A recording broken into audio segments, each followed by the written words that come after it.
The Trump travel ban denotes a series of executive actions enacted by Donald Trump as President of the United States in 2017.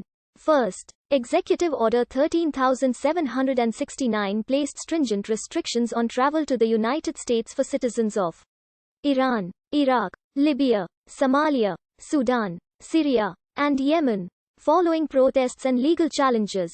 A second order, Executive Order 13780, amended some provisions of the first order and removed Iraq from the list. Finally, Presidential Proclamation 9645 added restrictions on Chad, North Korea, and Venezuela, while Sudan was removed. On January 31, 2020, the Trump administration announced the expansion of the travel ban on 6 more countries.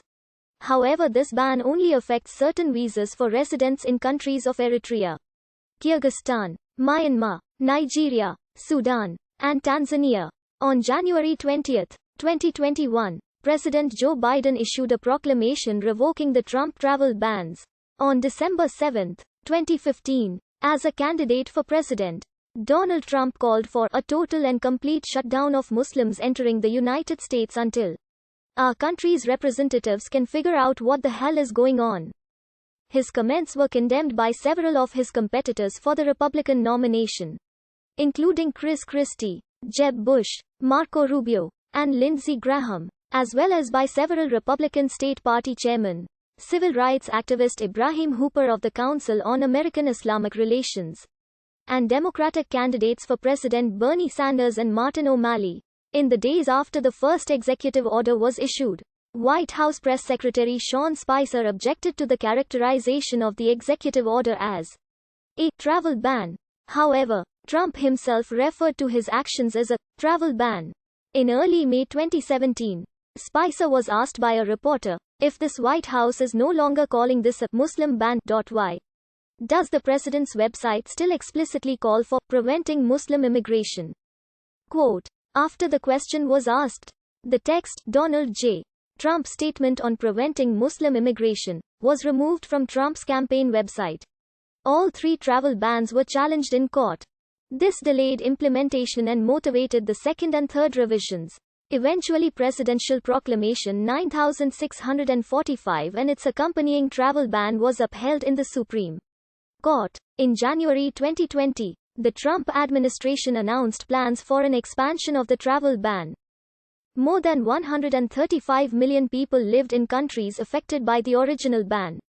Muslim countries were most affected. Iran, Somalia, Yemen, Libya, and Syria experienced a 92%, 86%, 83%, 80%, 83%, and 77% decrease in the number of immigrant visas to the United States compared to the previous year. However, the number of visas issued to North Koreans increased by 40% during the same period. The countries affected by the travel ban. The United States government has a system to provide waivers as exceptions to people affected from the countries who need visas. The waivers are granted at the discretion of the consular officers who review the applications. The waiver is granted to those facing a lot of undue hardship that requires them to be with their loved ones in the United States. For example, if a family member in the United States is dying, a person from the country with a travel ban on it would be granted a waiver to see their family member one last time. However, getting a waiver doesn't guarantee entry to the country. After being approved for the waiver, the applicants must still apply for a visa. Only 2% of the people who applied for the waiver were granted one.